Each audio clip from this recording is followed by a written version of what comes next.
Good morning. तो जैसा कि पिछले क्लास में हम लोग डिस्कस किए थे Gauss law, proof of Gauss law और भी कई टॉपिक इसके पहले हो चुका है।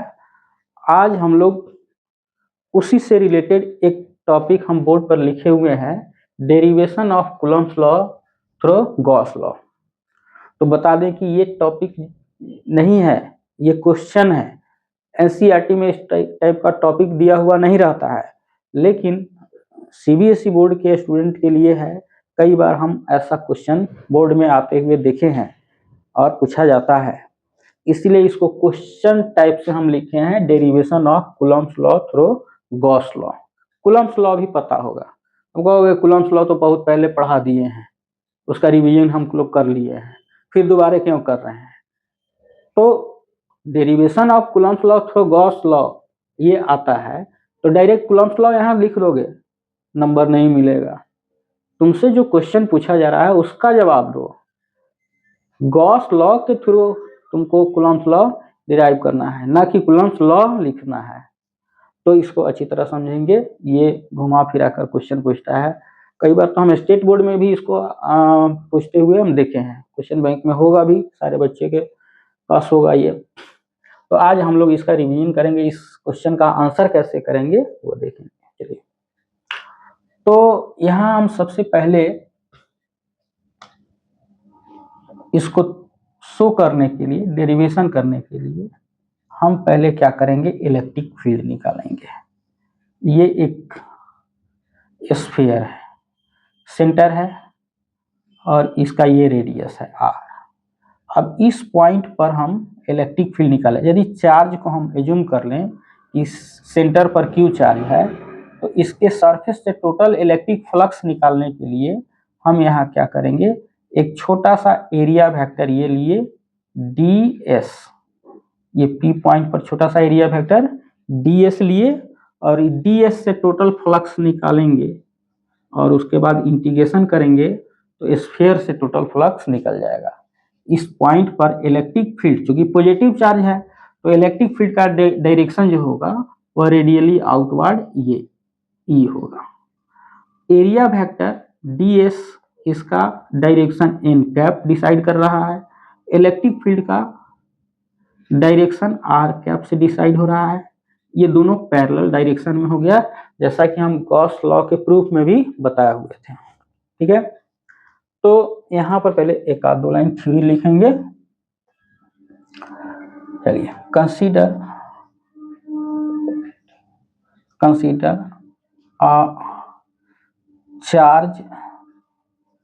Charge sphere having radius r and total charge q. Now electric flux through sphere, electric flux sphere से कितना हो जाएगा, line integral E dot ds cos 0। Direct हम लिखते हैं E vector dot ds vector होगा, E डॉट ds वेक्टर हट गया, cos थीटा होगा। थीटा का वैल्यू कितना है, n और r दोनों पैरेलल हो गया, तो एंगल कितना हो गया, 0 हो गया। अब यहाँ से हम फाई ई इलेक्ट्रिक फ्लक्स है, इसलिए यहाँ फाई ई, यहाँ ई को आउट करेंगे और ds का इंटीग्रेशन रहेगा, ds cos 0 1।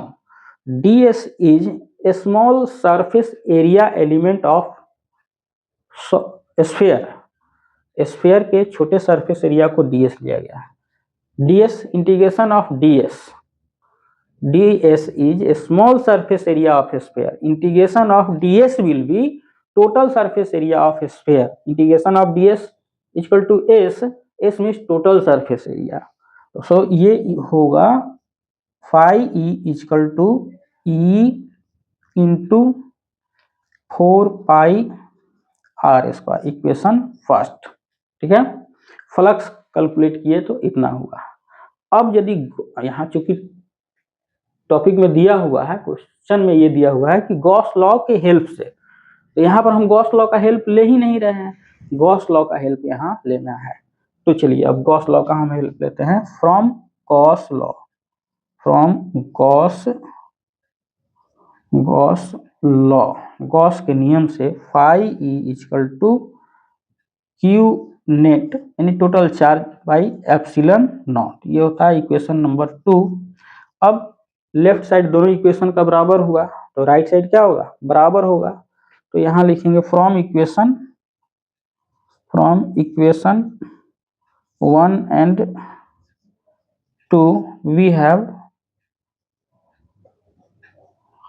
अब इसके नीचे नहीं, बस इधर हम लिखते हैं, इधर शायद वीडियो में नहीं आएगा। तो इक्वेशन 1 और 2 को लेफ्ट साइड बराबर हम कर देते हैं, राइट साइड बराबर हो जाएगा। तो E equal to E into 4 pi R square equal to Q by epsilon naught.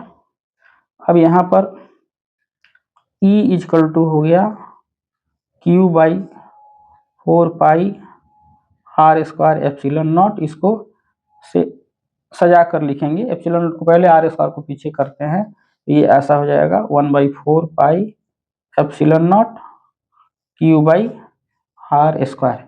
ये जो हमको मिला ये इलेक्ट्रिक फील्ड का फॉर्मूला है। पिछले क्लास में पढ़ाए होंगे, रिवीजन क्लास में बताए थे कि electric field due to point charge कैसे कितना होता है, ई बराबर 1/4 pi epsilon naught Q by R square होता है। ये भली भांति पहले से पता होगा। अब हमको ये तो इलेक्ट्रिक फील्ड कूलॉम्स लॉ बताता नहीं है, कूलॉम्स लॉ से इंटरेक्शन का फॉर्मूला मिलता है, फोर्स का फॉर्मूला हमको निकालना है। तो अब यहाँ पर हम कूलॉम का डिफिनीशन यहाँ सेटअप करेंगे। कूलॉम इलेक्ट्रिक फील्ड के definition, from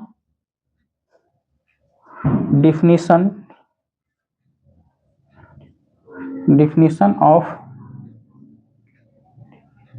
electric field, electric field के डिफिनीशन से E equal to F by Q naught होता है, इसलिए F इक्वल टू कितना होगा, क्यू नॉट इंटू ई का वैल्यू यहाँ से हम पुट कर देंगे, तो F इक्वल टू फाइनली ये आ जाएगा 1/4 pi epsilon naught Q into Q naught pi R square. यही है कूलॉम इंटरेक्शन फार्मूला। तो ये हो गया derivation of Coulomb's law through Gauss law है। निश्चित रूप से सभी विद्यार्थी को अच्छी तरह तैयार कर लेना चाहिए, आने की संभावना रहती है। यहाँ ये लाइन सेंटेंस यहाँ नहीं आ रहा है, वीडियो में नहीं आ रहा है, इसको फिर से मैं रिपीट कर देता हूँ। यहाँ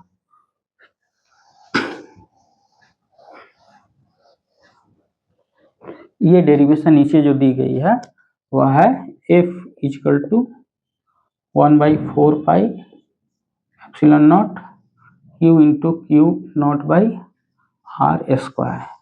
ये हो गया कूलॉम्स लॉ का डेरिवेशन थ्रू गॉस लॉ।